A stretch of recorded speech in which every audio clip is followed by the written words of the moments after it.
here she is.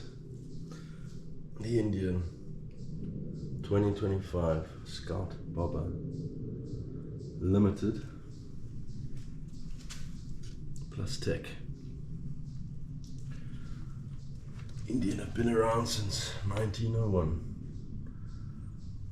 It's had a very checkered history.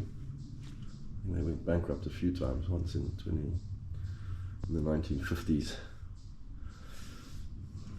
and then a couple of times throughout the next half century, and then in the 2000s, I think in 2011, they were bought by a company called Polaris, who then revived them and brought out a new line of bikes in 2014, which have been doing pretty well since. Thank goodness it was a company that was able to keep the brand alive, because it's obviously an iconic, absolutely iconic brand.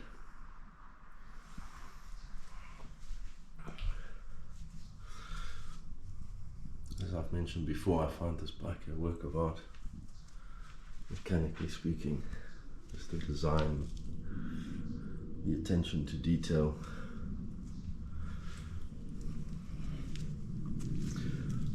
The big fat wheels, front and back,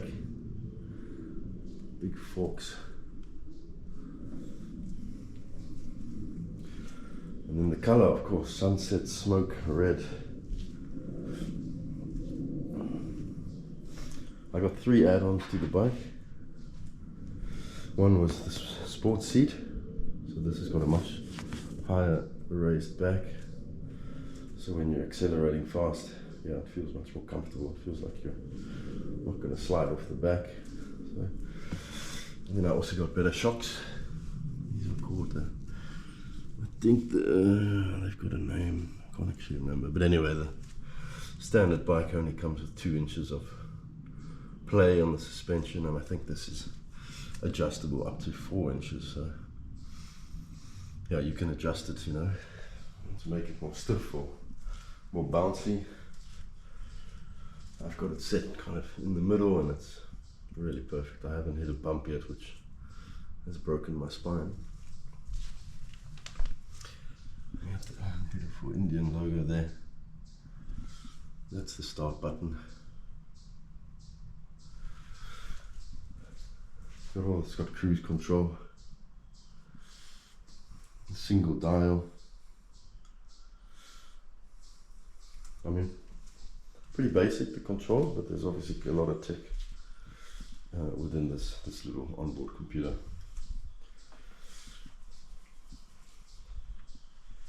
So yesterday I took it out for a run to the Barnes & Noble, so all the way straight shot through Cumberland Parkway, a lot of twisties and bendies, and I went pretty hard on the bike. I really tested out the lean angle,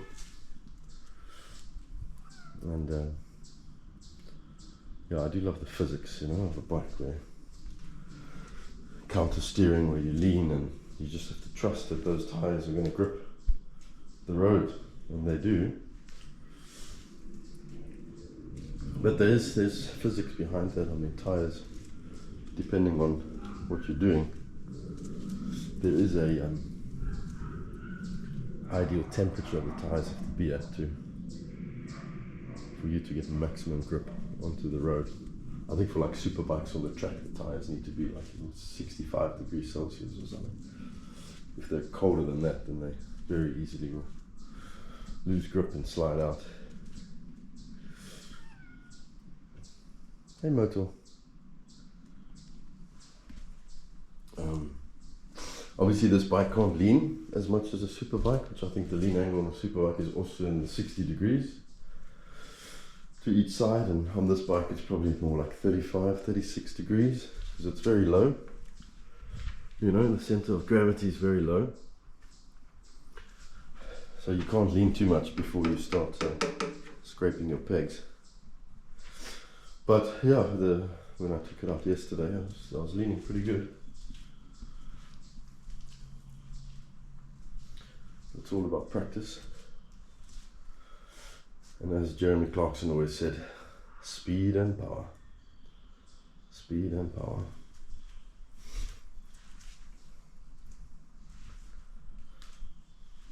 So yeah, we'll take her out again in a bit. I'll go to that same route because I want to go back to the Barnes & Noble and buy the new Bill Bryson book that he wrote on his adventures to Australia. And they're always excellent books. But yeah, there she is. Beautiful Indian Scout Bobber. Hey Ellie, what do you think? You can't really see it, eh? So you don't have an opinion, do you? Huh? Trust me, she's a beaut.